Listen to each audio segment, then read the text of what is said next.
Hi friends, welcome to Learn Mac Tamil. So இன்னைக்கு நம்ம பார்க்க போற topic design of bolted joint. Okay, design of machine element சப்ஜெக்ட்ல so permanent joint அதாவது design of welded joint அது எப்படி நம்ம பண்ணுறது அப்படிங்கிறத லாஸ்ட் வீடியோவில் வந்து டீட்டெயிலாக பார்த்தோம். ஸோ அந்த வீடியோ பார்க்காதவங்க டிஸ்கிரிப்ஷன் லிங்க் கொடுத்துருக்கேன் பாருங்கள். ஓகே, இன்றைக்கி நம்ம டெம்பரரி ஜாயிண்ட் அதாவது போல்டட் ஜாயிண்ட்டை வந்து எப்படி டிசைன் பண்ணுறது, ஓகே ஸோ அதில் வந்து என்னென்ன ஸ்ட்ரெஸ் வந்து ஆக்ட் ஆகுது அதை நம்ம எப்படி டிஃபைன் பண்ண போகிறோம் அப்படிங்கிறத ஸ்டெப் பை ஸ்டெப்பாக பார்க்கலாம். ஓகே, ஸோ அந்த வீடியோ வந்து ஸ்கிப் பண்ணாமல் ஃபுல்லாக பாருங்கள், அப்போ தான் உங்களுக்கு தெளிவாக புரியும். ஓகே, ஸோ அதுக்கு முன்னாடி நம்ம சேனலை வந்து சப்ஸ்கிரைப் பண்ணாதீங்க, சப்ஸ்கிரைப் பண்ணிக்கோங்க, பக்கத்தில் இருக்க பெல் பட்டனை கிளிக் பண்ணிக்கோங்க. ஸோ வாங்க வீடியோக்குள்ளே போகலாம். ஸோ நான் இப்போது ஒரு பிளேட் எடுத்திருக்கேன். ஸோ அதுக்கு மேலே இன்னொரு பிளேட்டை ஒரு 5 போல்ட் மூலிமா ஜாயின் பண்ணியிருக்கேன். பிளேட்டோட எண்டில் பி அப்படிங்கிற லோடை கொடுக்குறேன். எவ்வளோ டிஸ்டன்ஸ் அப்படின்னா இந்த பிளேட்டோட சென்டர் போல்ட் இருக்குது இல்லைங்களா, ஸோ இந்த சென்டர் போல்ட்லேருந்து சம் டிஸ்டன்ஸ், இதை தான் நான் இ அப்படின்னு எடுத்துக்குவேன், எசென்ட்ரிக் டிஸ்டன்ஸ். ஓகே, ஸோ இந்த மாதிரி ஒரு லோடிங் கண்டிஷனில் நம்ம போல்ட்டில் என்னென்ன ஸ்ட்ரெஸ் வந்து க்ரியேட் ஆகும் அப்படின்னு பார்க்கலாம். ஓகே, ஸோ இப்போது இந்த பிளேட்டில் வந்து நான் லோடு இப்படி கொடுக்கறனால இந்த பிளேட்டு டைரெக்டாக இப்படி கீழே வர ட்ரை பண்ணும். கரெக்டுங்களா? இந்த பிளேட்டு ஃபுல்லாகவே மொத்தமாகவே அப்படி கீழே வரும். ஸோ அப்படின்னு என்ன அர்த்தம்னா உங்களோட எல்லா போல்ட்லேயும் டைரெக்டாக ஒரு ஷியர் வந்து க்ரியேட் ஆகும். அதாவது உங்கள் போல்ட் வந்து இப்படி இருக்குன்னா, ஓகே ஓகே இந்த மாதிரி ஒரு ஷியர் க்ரியேட் ஆகும் இந்த இடத்துல. ஸோ அந்த போல்ட் வந்து இந்த இடத்துல ஷியர் க்ரியேட் ஆகி கழண்டு வந்துடும். ஓகே, ஸோ எவ்வளோ லோடு அதில் ஆக்ட் ஆகுது ஒவ்வொரு போல்ட்லேயும் அப்படின்னா நம்ம எவ்வளோ லோடு கொடுக்குறோமோ, ஓகே ஸோ இந்த லோடு ஈவனாக ஒவ்வொரு போல்ட்லேயும் வந்து எனக்கு ஆக்ட் ஆகும். ஃபார் எக்ஸாம்பிள் எனக்கு வந்து 100 kN லோடு நான் இந்த இடத்துல கொடுக்குறேன்னா எனக்கு ஒவ்வொரு போல்ட்லேயும் பார்த்தீங்கன்னா 100 divide by number of bolt. Okay, number of bolt நமக்கு எத்தனை 5. ஸோ 100 டிவைட் பை 5 போட்டோம்னா 25. ஸோ 25 kN பார்த்தீங்கன்னா அதாவது ஷியர் லோடு ஒவ்வொரு போல்ட்லேயும் எனக்கு டைரெக்டாக ஆக்ட் ஆகும். புரியுதா? ஸோ நான் இப்போ என்னென்னா ஒரு பிளேட்டை வந்து இப்போ ஃபார் எக்ஸாம்பிள் நீங்கள் செவுத்தில் இந்த போல்ட்டை வச்சு ஒரு பிளேட்டை ஜாயின் பண்ணிட்டு அந்த பிளேட்டோட எண்டில் வந்து வெர்டிக்கலாக லோடு கொடுங்க. ஸோ லோடு கொடுக்குறப்ப என்னாகும், இந்த பிளேட் வந்து ஃபஸ்ட்டு ஃபெயிலியர் தியரி வந்து என்னென்னா ஷியர், டைரக்ட் ஷியர். ஸோ இந்த பிளேட் அப்படியே இப்படி ஃபுல்லாக இப்படி வருதுன்னு வச்சுக்கோங்க, இப்படி வர ட்ரை பண்ணும். ஸோ வந்துச்சு அப்படின்னா உங்கள் போல்ட்டு எல்லா போல்ட்லேயும் டைரெக்டாக ஒரு ஷியர் லோடு க்ரியேட் ஆகும், ஷியர் ஸ்ட்ரெஸ் க்ரியேட் ஆகும். ஓகே, அது எப்படி நம்ம கால்குலேட் பண்ணுறது அப்படின்னா, ஸோ லோடு ஷியர் லோடு அப்படின்னா மொத்த லோடு இதோட போய் நம்பர் ஆஃப் போல்ட் போட்டிங்கன்னா உங்களுக்கு கிடச்சிடும். ஸோ இப்போ எனக்கு என்னென்னா எனக்கு ஒவ்வொரு போல்ட்லேயும் டைரெக்டாகவே PS1 அதாவது ஷியர் லோடு 1 கரெக்டாக ஆக்ட் ஆகும். எல்லாமே வெர்டிக்கலி டவுன்வர்ட், நமக்கு லோடு வந்து எந்த டைரெக்ஷனில் இருக்கோ அந்த டைரெக்ஷனில் எல்லாமே நமக்கு ஒவ்வொரு போல்ட்லேயும் ஆக்ட் ஆகும். இது வந்து கேஸ் 1. ஸோ நெக்ஸ்ட்டு வந்து கேஸ் 2. ஸோ கேஸ் 2வில் பார்த்தீங்கன்னா இப்போது அதே போல்ட்டு எல்லாமே வந்து இந்த ஷியர் ஃபெயிலியருக்கு வந்து எகென்ஸ்டாக இருக்குது. அதாவது என்னென்னா எல்லாமே வந்து ஷியரில் வந்து ஸ்ட்ராங்காக இருக்குது, இந்த டைரக்ட் ஷியரில் வந்து ஸ்ட்ராங்காக இருக்குது அப்படின்னா இந்த போல்ட்டு வந்து கீழே வரவே விடாது. ஸோ இந்த போல்ட் வந்து ரிஜிட்டாக இந்த பிளேஸில் வந்து ஃபிக்ஸ் ஆகிருக்கும். ஓகே, இந்த போல்ட் வந்து கீழே வரவே வராது. அப்படிங்கிறப்போ இந்த போல்ட் எல்லாமே டைரக்ட் ஷியர் ஸ்ட்ரெஸ்ஸில் ஸ்ட்ராங்காக இருக்குன்னா இந்த லோடு மூலிமா இன்னொன்று ஃபெயிலியர் ஆகும். அது என்னென்னா செகண்டரி ஃபெயிலியர். இந்த பிளேட்டு எனக்கு இப்படி ரொட்டேட் ஆகும், இந்த மாதிரி ரொட்டேட் ஆக ட்ரை பண்ணும். ஓகே, ஸோ அப்போ ரொட்டேட் ஆகக்குள்ள டியூ டு டார்க் இந்த இடத்துல லோடு கொடுக்குறேன், எவ்வளோ டிஸ்டன்ஸ் இ அப்படிங்கிற டிஸ்டன்ஸில் கொடுக்குறேன்.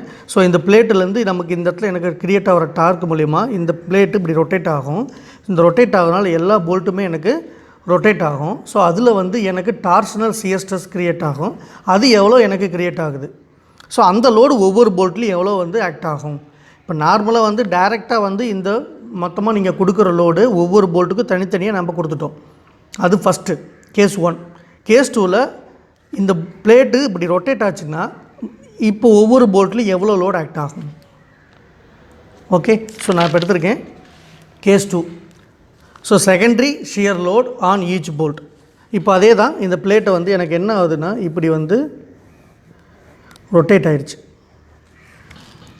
ஓகே, ஸோ அப்போ என்னன்னா எல்லா போல்ட்டுமே வந்து என்ன ஆகும், இப்படி ரொட்டேட் ஆகும். ஸோ தட் இஸ் என்னென்னா டார்ஷனல் ஷியர் ஸ்ட்ரெஸ் வந்து ஒவ்வொரு போல்ட்லேயும் எனக்கு ஆக்ட் ஆகும் இந்த பிளேட் இப்படி மூவ் ஆகிறதுனால. ஓகேங்களா? ஸோ அது எப்படி ஆக்ட் ஆகும் அப்படின்னா உங்களுக்கு நான் அந்த போல்ட்டை மட்டும் தனியாக எடுத்து எழுதியிருக்கேன். இதை வந்து நம்பர் 1, இந்த பிளேட்டை வந்து 1, இது 2, ஓகே இது 3, இது 4, இது வந்து சென்டர் போல்ட்னு எடுத்துருக்கேன். ஆர் 5ன்னு எடுத்திருக்கேன். ஓகே, பட் ஆனால் பார்த்தீங்கன்னா இந்த 1 2 3 4 இந்த 4 போல்ட்டில் தான் எனக்கு டைரக்ட் சிஎஸ், அதாவது உங்களுக்கு டார்ஷனல் சிஎஸ்எஸ் இருக்கும். இந்த சென்டர் போல்ட்டில் இருக்காது. ஏன் அப்படின்னா இந்த சென்டர் போல்ட்டு தான் நமக்கு சென்டர் ஆஃப் கிராவிட்டி பாயிண்ட். இந்த போல்ட்டை மையமாக வச்சு தான் இந்த பிளேட் ரொட்டேட் ஆகுது. ஓகேவா? அப்போ இந்த சென்டர் பாயிண்டில் எனக்கு ஸ்ட்ரெஸ் வந்து கண்டிப்பாக இருக்கவே போகிறதில்ல. அப்போ இதிலேருந்து டிஸ்டன்ஸ் எவ்வளோ டிஸ்டன்ஸில் இருக்குது அந்த ஒவ்வொரு டிஸ்டன்ஸை பேஸ் பண்ணி தான் இந்த ஒவ்வொரு போல்ட்லேயும் எனக்கு ஸ்ட்ரெஸ் வந்து ஆக்ட் ஆகும். ஓகே, ஸோ ஃபார் எக்ஸாம்பிள் இப்போ நான் அந்த போல்ட் எல்லாமே தனியாக எடுத்து போட்டிருக்கேன். So 1 2 3 4 centre bolt. Okay, so இந்த ஒவ்வொரு போல்ட்டும் சென்டர் போல்ட்லேருந்து எவ்வளோ டிஸ்டன்ஸில் இருக்குது இதை தான் ரேடியஸ் அப்படின்னு எடுத்துக்கிறேன். R1 R2 R3 R4. So இந்த டயக்ராமில் உங்களுக்கே தெரியும் எல்லா போல்ட்டுமே வந்து சென்டர் போல்ட்லேருந்து ஈவனான டிஸ்டன்ஸில் தான் இருக்குது. அப்போ R1 equal to R2 equal to R3 equal to R4. கரெக்டுங்களா? எனக்கு எவ்வளோ இந்த ரேடியஸ் அப்படின்னு எனக்கு தெரியாது. சம்மில் வந்து சப்போஸ் இந்த டிஸ்டன்ஸ்லாம் கொடுத்துருந்தாங்கன்னா பைத்தாகரஸ் தியரம் யூஸ் பண்ணி நான் கண்டுபிடிச்சிடுவேன். Okay, so next okay, so இப்போது இந்த ரேடியஸ் இருக்கு இல்லையா, இந்த ஆக்சிஸுக்கு பர்பண்டிகுலராக தான் உங்களோட டார்ஷனல் ஷியர் லோடு க்ரியேட் ஆகும். ஓகே, நமக்கு ஃபஸ்ட்டு இருந்தது என்னது, டைரக்ட் ஷியர் லோடு டைரெக்டாக வெர்டிக்கலாக ஆக்ட் ஆச்சு, இப்படி ஆக்ட் ஆச்சு. இதை PS1 அப்படின்னு நான் சொல்லுவேன். இப்போ இந்த பிளேட் ரொட்டேட் ஆகிறதுனால ஸோ இந்த எல்லா போல்ட்லேயும் எனக்கு கிளாக் வைஸில் ஒரு டார்ஷனல் ஷியர் லோடு ஆக்ட் ஆகும். ஸோ அந்த லோடு பார்த்தீங்கன்னா இந்த சென்டர் போல்ட்லேருந்து இது ஒரு ஆக்சிஸ் வரைஞ்சிங்கன்னா அந்த ஆக்சிஸுக்கு பர்பண்டிகுலராக, ஃபார் எக்ஸாம்பிள் இந்த போல்ட்டு பாருங்கள், இதுக்கு பர்பண்டிகுலர் இப்படி, இது இப்படி, இது இப்படி. ஸோ இதெல்லாமே வந்து கிளாக் வைஸில் எனக்கு ஷியர் லோடு வந்து ஆக்ட் ஆகும். அப்போ ஒவ்வொரு போல்ட்லேயும் பார்த்தீங்கன்னா 1 2 இதில் எனக்கு 2, அப்போ இதுலேயும் எனக்கு 2, இதுலேயும் எனக்கு 2. ஸோ ஒவ்வொரு போல்ட்லேயும் எனக்கு 2 ஷியர் லோடு க்ரியேட் ஆகும். ஒன்று டைரக்டு, இன்னொன்று டார்ஷனல், அது செகண்ட்ரி. ஓகே, ஸோ இதை வச்சு இதோட ரிசல்டன்ட் ஸ்ட்ரெஸ்ஸை வந்து நான் கண்டுபிடிக்கணும், ரிசல்டன்ட் லோடை நான் கண்டுபிடிக்கணும். ஓகே, ஃபஸ்ட்டு நான் வந்து PS1 கண்டுபிடிச்சிட்டேன். எப்படின்னா மொத்த லோடு டிவைட் பை 5ன்னு போட்டேன்னா எனக்கு ஒவ்வொரு போல்ட்லேயும் எனக்கு எவ்வளோ லோடு ஆக்ட் ஆகுது அப்படின்னு நான் கண்டுபிடிச்சிட்டேன். கரெக்டுங்களா? இப்போது இந்த PS2 அதாவது செகண்டரி ஷியர் லோடு எனக்கு எவ்வளவு அப்படின்னு கால்குலேட் பண்ணுறதுக்கு ஃபஸ்ட்டு நான் என்ன பண்ணுறேன், டார்க்கை கண்டுபிடிக்கிறேன். ஓகே, ஸோ டார்க்னு என்னது, load, twisting moment, twisting load into the distance, E அப்படிங்கிறது என்னோட distance. So P into E போட்டேன்னா எனக்கு என்ன கிடச்சிடும், டார்க் கிடச்சிடும். அடுத்து நான் ஒரு ஃபேக்டரை இன்ட்ரடியூஸ் பண்ணுறேன். இந்த ஃபேக்டர் எதுக்கு அப்படின்னா இந்த சென்டர் ஆஃப் போல்ட்லேருந்து ஒவ்வொரு எம்எம்முக்கும் ஒவ்வொரு எம்எம்முக்கும் இந்த டார்க் லோடு வந்து எப்படி வேரி ஆகுது அப்படிங்கிறத டிஃபைன் பண்ணுறதுக்கு தான் இந்த ஃபேக்டர் யூஸ் ஆகுது. நல்லா புரிஞ்சுக்கோங்க. இந்த ரேடியஸ் இருக்கு இல்லையா, இந்த ரேடியஸில் வந்து ஒரு எம்எம்முக்கு எவ்வளோ டார்க் லோடு ஆக்ட் ஆகுது. ஓகே, ஃபார் எக்ஸாம்பிள் இது 5 சென்டிமீட்டர்னால் 1 சென்டிமீட்டரில் வந்து இது எவ்வளோ டார்க் லோடு ஆக்ட் ஆகுது அப்படிங்கிறத எனக்கு ஒரு கான்ஸ்டன்ட் வேல்யூவாக வந்து நான் எடுத்துக்கிறேன். அதை தான் நான் இங்கே C ஃபேக்டர்னு எடுக்கிறேன். இதுக்கு ஃபார்முலா பார்த்தீங்கன்னா torque divide by summation of R square. Summation of ஆர்னு எனக்கு மொத்தம் எத்தனை ஆர் இருக்குது, 1 2 3 4 4 ரேடியஸ் இருக்குது. அதாவது 4 போல்ட்டு வந்து சென்டர் போல்ட்லேருந்து இருக்கிற டிஸ்டன்ஸ். அப்போ என்ன எழுதுறேன், R1 square plus R2 square plus R3 square plus R4 square. எனக்கு R1 R2 R3 R4 எல்லாமே ஈக்குவல் அப்படின்னா இதை நான் 4 இன்ட்டு R ஸ்கொயர்னு கூட எழுதலாம். ஏன்னா 4மே ஈக்குவல் இல்லையா. ஸோ நான் C ஃபேக்டர் கண்டுபிடிச்சிடுவேன். ஓகே, இப்போ அடுத்து ஒவ்வொரு போல்ட்லேயும் எனக்கு எவ்வளோ லோட் ஆக்ட் ஆகுது. ஓகே, நான் இப்போ என்ன கண்டுபிடிச்சிருக்கேன், ஒரு எம்எம்க்கு எவ்வளோ லோட் ஆக்ட் ஆகுதுன்னு கண்டுபிடிச்சேன்னா இப்போது இந்த டோட்டல் டிஸ்டன்ஸை மல்டிபிள் பண்ணுன்னா அந்த போல்ட்டில் எனக்கு மேக்ஸிமமாக எவ்வளோ லோட் ஆக்ட் ஆகுதுன்னு கண்டுபிடிச்சிடுவேன். ஓகே, நல்லா கவனிங்க. இந்த C ஃபேக்டர் அப்படிங்கிறது என்னென்னா ஒரு எம்எம்க்கு per mm how much the torque load or shear load due to twisting moment எவ்வளோ இருக்குது அப்படிங்கிறத கண்டுபிடிக்க தான் இந்த ஃபார்முலா. இதை நான் வந்து இந்த ஒரு எம்எம் கண்டுபிடிச்சிட்டேன். எனக்கு டோட்டல் டிஸ்டன்ஸுக்கே வேணும்னா அந்த டிஸ்டன்ஸ் என்ன மல்டிபிள் பண்ணுன்னா எனக்கு ஃபுல்லாகவே கிடச்சிடும். அதான் நான் இங்கே பண்ணியிருக்கேன். So the secondary shear load due to torque or twisting moment is equal to C star into R. R is nothing but radius. Okay, for example இப்போ எனக்கு எல்லா ரேடியஸும் ஒரே ஈவனாக இருக்குது அப்படிங்கிறதுனால எனக்கு எல்லா போல்ட்லேயும் வந்து இந்த PS2 அப்படிங்கிறது ஈக்குவலாக இருக்கும். கரெக்டுங்களா? சப்போஸ் எனக்கு இந்த போல்ட் வேறு டிஸ்டன்ஸு, இந்த போல்ட் வேறு டிஸ்டன்ஸு, இது வேறு டிஸ்டன்ஸு, இது வேறு டிஸ்டன்ஸில் இருந்துச்சுன்னா எனக்கு ஒவ்வொன்றோட ஆர் வேலையும் தனித்தனியாக கால்குலேட் பண்ணால் ஒவ்வொன்றுக்கும் தனித்தனி PS2 இருக்கும். புரியுதா? ஸோ மேக்ஸிமம் உங்களுக்கு ப்ராப்ளம் பார்த்தீங்கன்னா எல்லா போல்ட்டும் ஈவனாக தான் அரேஞ்ச் பண்ணுறோம். நமக்கு வந்து எஃபெக்டிவ் வந்து நம்மளுக்கு வந்து எல்லா போல்ட்டும் வந்து எஃபெக்டிவாக இருக்கணும் அப்படிங்கிறதுக்காக எஃபிஷியன்சி அதிகப்படுத்துறதுக்கு நம்ம அலைன் பண்ணக்குள்ள எல்லா போல்ட்டுக்கும் அங்கொன்று இங்கொன்னா நம்ம வந்து போல்ட் வந்து ஃபிட் பண்ண மாட்டோம். இந்த மாதிரி ஈவனாக தான் ஃபிட் பண்ணுவோம். ஓகே, ஒரு போல்ட்டில் டைரெக்டாக வெர்டிக்கலாக ஒரு ஷியர் லோடு கண்டுபிடிச்சிட்டேன். இன்னொன்று டேஞ்சன்சியலாக ஒரு ஷியர் லோடு கண்டுபிடிச்சிட்டேன். இந்த லோடு வந்து டியூ டு டார்க்கு, இது வந்து டியூ டு டைரக்ட் லோடு. இது ரெண்டுக்கும் உள்ள ஆங்கிளை வந்து நான் தீட்டா அப்படின்னு எடுத்துக்கிறேன். ஓகே, ஸோ அதே மாதிரி இங்கே இதுக்குள்ள ஆங்கிள் வந்து தீட்டா, அதே மாதிரி இங்கே இதுக்குள்ள ஆங்கிள் வந்து தீட்டா, இது இந்த ஆங்கிள் தீட்டா. இதை தீட்டா 1, இது தீட்டா 2, இது தீட்டா 3, இது தீட்டா 4. இப்படி எடுக்கலாமா? ஓகே, ஸோ இங்கே பக்கம் பாருங்கள். So I am going to find out the resultant force or load on each bolt because we have two different load is acting in every bolt. Okay, over bolt we have two different load.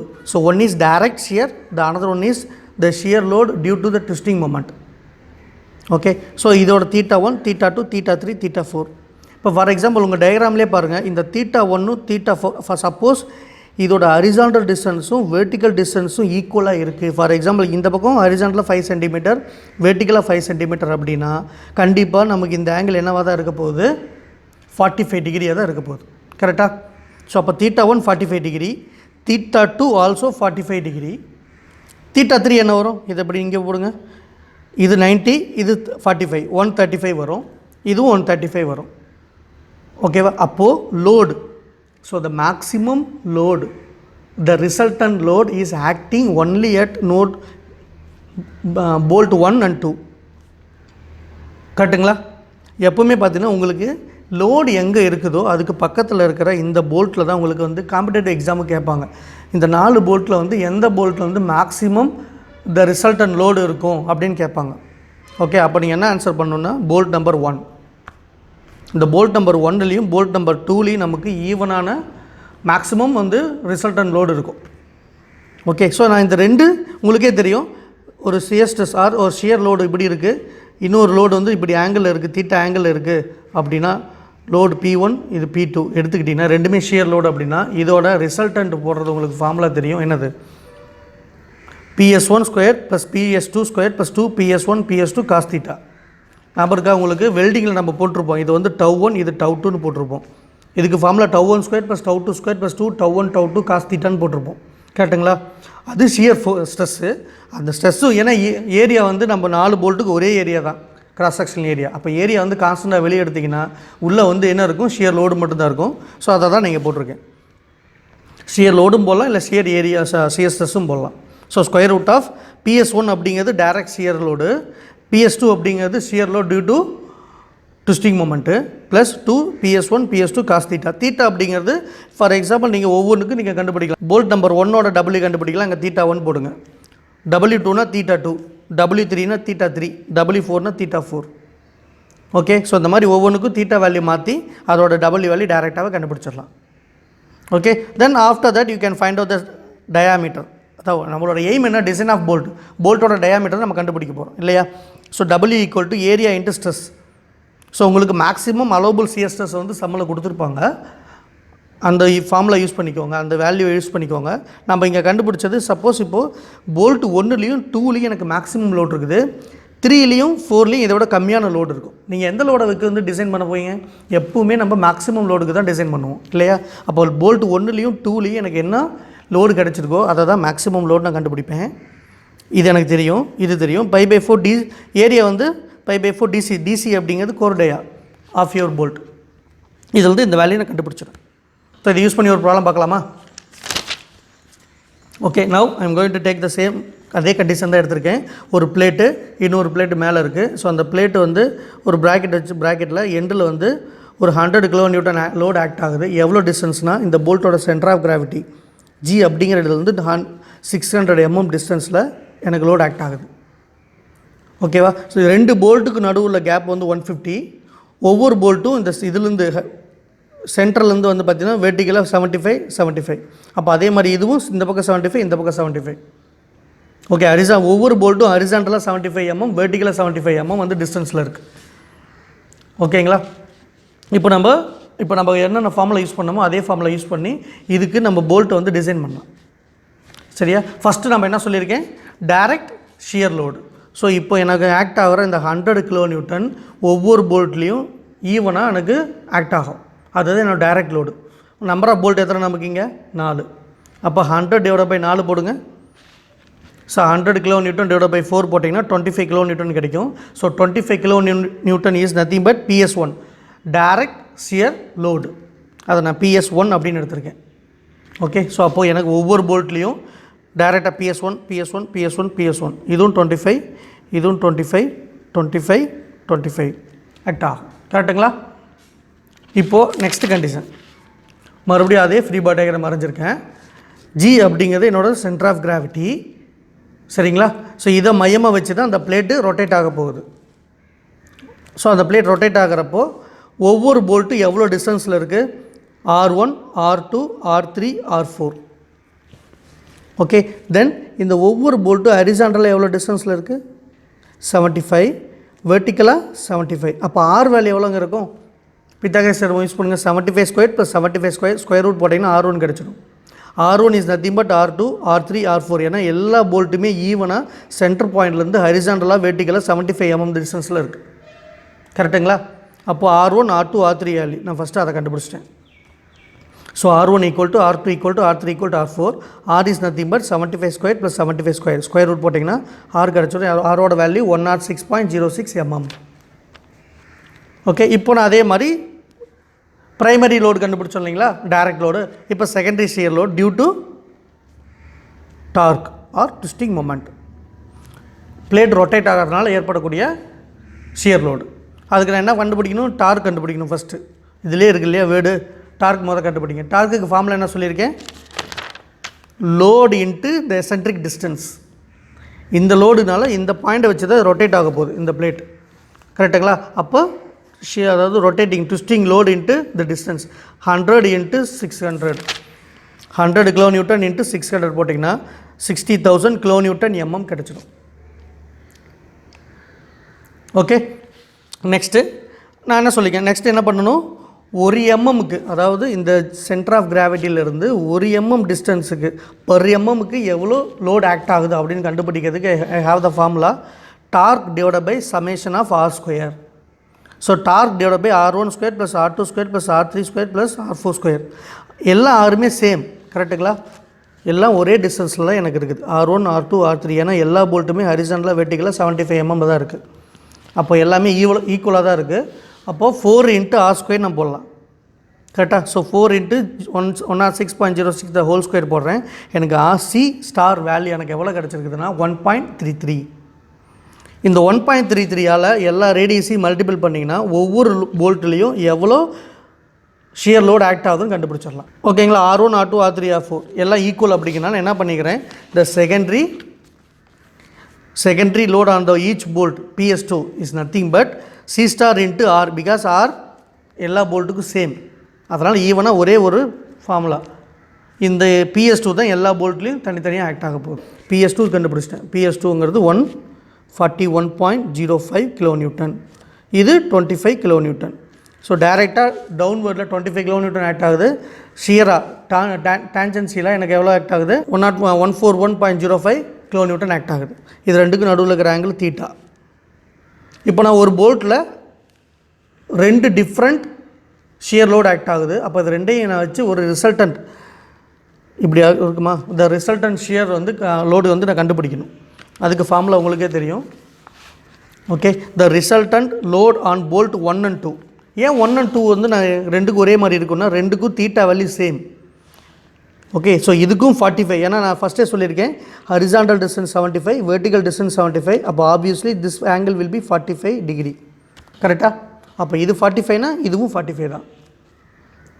அதே மாதிரி இங்கேயும் ஹரிசாண்டலாகவும் 75, வெர்டிக்கலாக 75 இருக்கா. அப்போ obviously இதுவும் 45, இது 45னா இதுவும் 45 தான். அப்போ இங்கே எனக்கு இது 45 வரும், இது 90. அப்போ 90 + 45 இது 135 டிகிரி வரும். அதே மாதிரி இதுவும் 135 டிகிரி வரும். இது 45 டிகிரி ஆங்கிள். கரெக்டாக? So θ1 θ2 45 degree. அப்போ இதுலேயும் இருக்கிற மேக்ஸிமம் ரிசல்டன்ட் வந்து லோடு வந்து ஈவனாக இருக்கும். இந்த ரெண்டும் வந்து தீட்டாவும் சேமாக இருக்கனால இதில் இருக்கிற ரிசல்டன்ட் வந்து சேமாக இருக்கும். The resultant load on bolt 1 and 2 அதோட தீட்டா ஆங்கிள் வந்து 45 degree. So PS1 square plus PS2 square plus 2 PS1 PS2 cos theta. PS1 அப்படிங்கிறது 25 கிலோ நியூட்டன், PS2ங்கிறது 141.05 கிலோ நியூட்டன். ரெண்டையும் வந்து போட்டு காஸ் தீட்டா வந்து 45 போட்டிங்கன்னா எனக்கு W வேல்யூ கிடச்சிச்சு எவ்வளவு? 160 kilo newton. W1 W2 resultant load at bolt 1 and bolt 2. Bolt 3 and 4க்கு தீட்டா மட்டும் மாறும். 135 போடுங்க. இதே ஃபார்முலாவில் இதுக்கு எனக்கு எவ்வளோ வருதுன்னா 130 கிலோ நியூட்டன் வருது. இந்த ரெண்டு லோடையும் வந்து கம்பேர் பண்ணுங்கள். எது மேக்ஸிமம் லோடு? 160. நான் ஃபஸ்ட்டே சொல்லியிருக்கேன், லோடு பக்கத்தில் எது இருக்கோ அதில் தான் வந்து மேக்ஸிமம் ரிசல்டன் வந்து இருக்கும். கரெக்டாக? ஸோ நமக்கு ஃபோர்ஸ் வந்து ஃபார் எக்ஸாம்பிள் இப்படி லோடு ஆக்ட் கொடுக்குறீங்கன்னா இதுக்கு பக்கத்தில் இருக்கிற இந்த ரெண்டு போர்ட்டில் தான் எனக்கு என்னது மேக்ஸிமம் லோடு இருக்கும். ஸோ இதுக்கு தான் 160. ஸோ நான் ஃபஸ்ட்டே சொன்னேன், load equal to area into stress. So சம்பளம் எனக்கு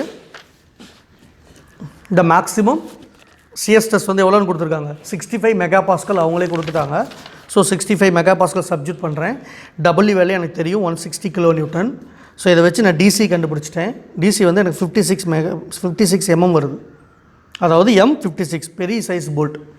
M56 அப்படிங்கிறது என்னோட இந்த சைஸ் ஆஃப் த போல்ட்டுங்கிறது உங்கள் டேட்டா புக்கிலேருந்து எடுத்துக்கலாம். சீரீஸ் இருக்கும், அதில் வந்து டயாமீட்டர் கோர் டயாமீட்டர் என்னவோ அதோட கரஸ்பாண்டிங் M சீரீஸ் கொடுத்துருப்பாங்க. Hexagonal bolt. The eccentric load perpendicular to axis of bolt. இப்போ போல்ட்டோட ஆக்சிஸுக்கு பெர்பெண்டிகுலராக நான் கொடுக்குறேன். இதுக்கு முன்னாடி கண்டிஷன் பார்த்தீங்கன்னா இப்படி நான் லோடு கொடுக்குறப்போ, அதாவது லேப் ஜாயிண்ட்னு வச்சுக்கோங்க, இது வந்து ஒரு லேப் ஜாயிண்ட் மாதிரி தான். இந்த லேப் ஜாயிண்டில் நீங்கள் லோடு கொடுக்குறீங்கன்னா ரெண்டு ஸ்ட்ரெஸ் ஆக்ட் ஆகும். ரெண்டுமே வந்து சிஎஸ் ஸ்ட்ரெஸ் தான். டைரெக்டாக இருக்கிறதும் சிஎஸ் ஸ்ட்ரெஸ் தான். இது ரொட்டேட் ஆகிறதுனால கிரியேட் ஆகிறதும் டார்ஷனல் சிஎஸ் ஸ்ட்ரெஸ் தான். ஸோ ரெண்டுமே சியர் தான் நமக்கு இருக்க போது. அதனால் ரிசல்டன்ட் வந்து நம்ம என்னென்னு போட்டோம்? ஷியர் லோடு வந்து P1 square plus P2 square plus 2P1 P2 cos தீட்டான்னு போட்டோம் இல்லைங்களா? பட் ஆனால் இங்கே T ஜாயிண்ட் மாதிரி இருக்குது. இப்போ நான் இந்த இடத்துல லோடு அப்ளை பண்ணுறேன். ஓகேங்களா? எனக்கு வந்து பார்த்திங்கன்னா ஒரு ப்ராக்கெட் இருக்குது. ஸோ இந்த ப்ராக்கெட்டை வந்து செவுத்தில் வந்து போல்ட் வச்சு அட்டாச் பண்ணியிருக்கேன். ஓகே, அட்டாச் பண்ணிவிட்டு இந்த எண்டில் வந்து லோடு கொடுக்குறேன். ஓகே, ஸோ எண்டில் வந்து லோடு கொடுக்குறேன். லோடு கொடுக்குறப்ப என்ன ஆகும்? ஸோ இந்த லோடு கொடுக்க இந்த ப்ராக்கெட்டு கீழே வர ட்ரை பண்ணுமா டேரெக்டாக? ஸோ அப்படி கீழே வந்துச்சுன்னா எல்லா போல்ட்டுமே ஷியர் ஆகும். அப்போ டைரெக்டாக இருக்கிறது வந்து ஷியர் ஸ்ட்ரெஸ். ஓகே, ஸோ ஒவ்வொரு போல்ட்லேயும் எனக்கு டைரெக்டாக ஒரு ஷியர் லோடு க்ரியேட் ஆகும். அது போன ப்ராப்ளம் மாதிரியே தான். மொத்த லோடை வந்து டிவைடட் பை எத்தனை நம்பர் ஆஃப் போல்ட்டுன்னு போட்டிங்கன்னா ஒவ்வொரு போல்ட்லேயும் டைரெக்டாக எவ்வளோ லோடு வந்து நமக்கு ஆக்ட் ஆகுதுன்னு கண்டுபிடிச்சிடுவேன். That is PS. சப்போஸ் இப்போ இது வந்து ஷியரில் வந்து ஸ்ட்ராங்காக இருக்குது, இறுக்கி பிடிச்சிச்சு, எதாவது கீழே விழாமல் தாங்கி பிடிக்குது. போல்ட் இந்த ப்ராக்கெட் வந்து கீழே வராமல் தாங்கி பிடிச்சிக்கிச்சின்னு வச்சுக்கோங்க. இப்போ இந்த லோடு மூலிமா இதில் செகண்டரியாக இன்னொரு ஃபெயிலியர் கிரியேட் ஆகும். என்னென்னா இந்த ப்ராக்கெட்டு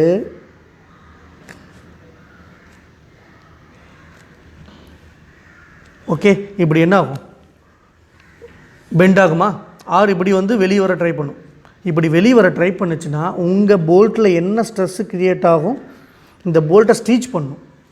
ஓகே, இந்த போல்ட்டை வந்து என்ன ஆகும்?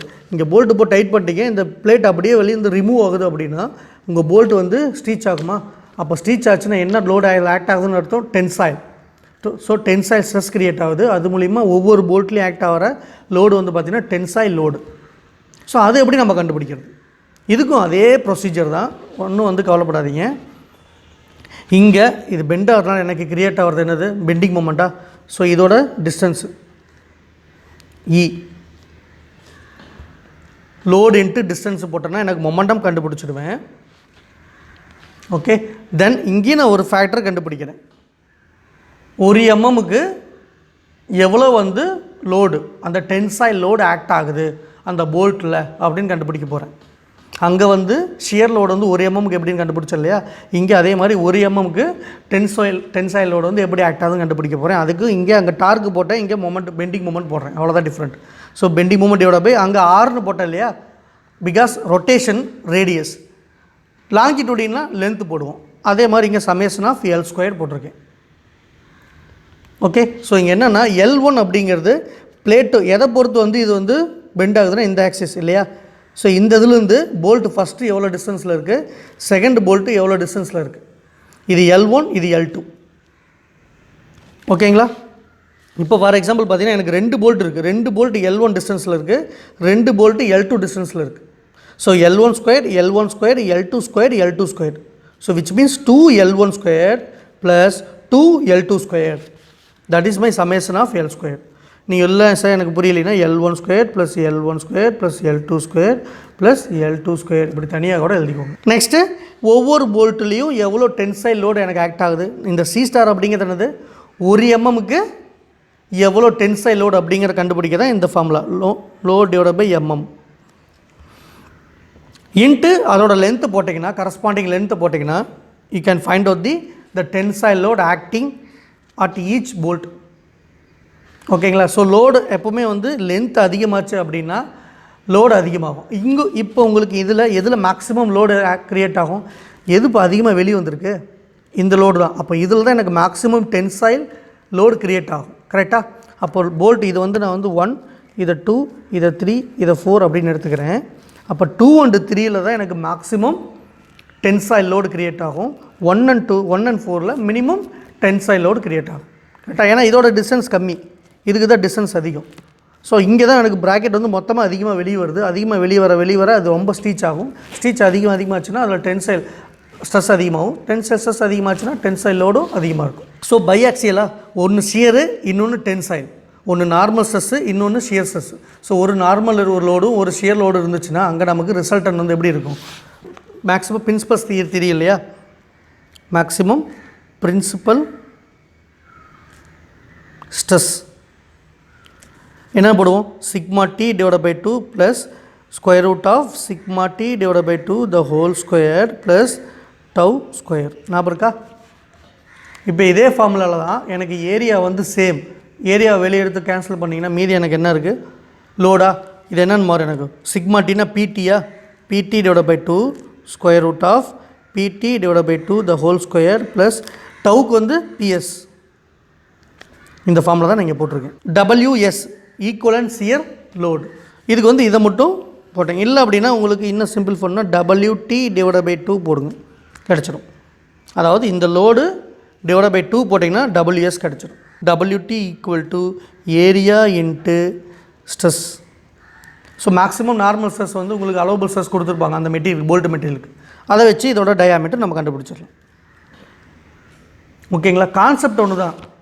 உங்களுக்கு லேப் ஜாயிண்ட்டாக இருந்தாலும் சரி, இப்படி லேப் ஜாயிண்ட்டாக இருந்தாலும் சரி, இந்த மாதிரி டீ ஜாயிண்ட்டாக இருந்தாலும் சரி, எப்படி உங்களுக்கு போல்ட் இருந்தாலும் பட் ப்ரொசீஜர் ஒன்று டைரக்ட் ஸ்ட்ரெஸ்ஸு, இன்னொன்று எந்த லோடு ஆக்ட் ஆகுதுன்னு பாருங்கள். இப்படி வெளியே வந்துச்சுன்னா டென்சைல். ஸோ இந்த மாதிரி ஜாயிண்ட்டுக்கு வந்து டைரக்ட் லோடு டென்சைல் லோடு இருக்கும். அதுக்கு ரிசல்டன் கண்டுபிடிக்கிறதுக்கு பிரின்சிபல் தியரி வச்சு யூஸ் பண்ணணும். இங்கே வந்து ரெண்டுமே ஷியர் லோடு அப்படிங்கிறனால இங்கே ஃபார்முலா வந்து இந்த ஃபார்முலா யூஸ் பண்ணணும். அவ்வளோதான் டிஃப்ரெண்ட். ஓகேங்களா?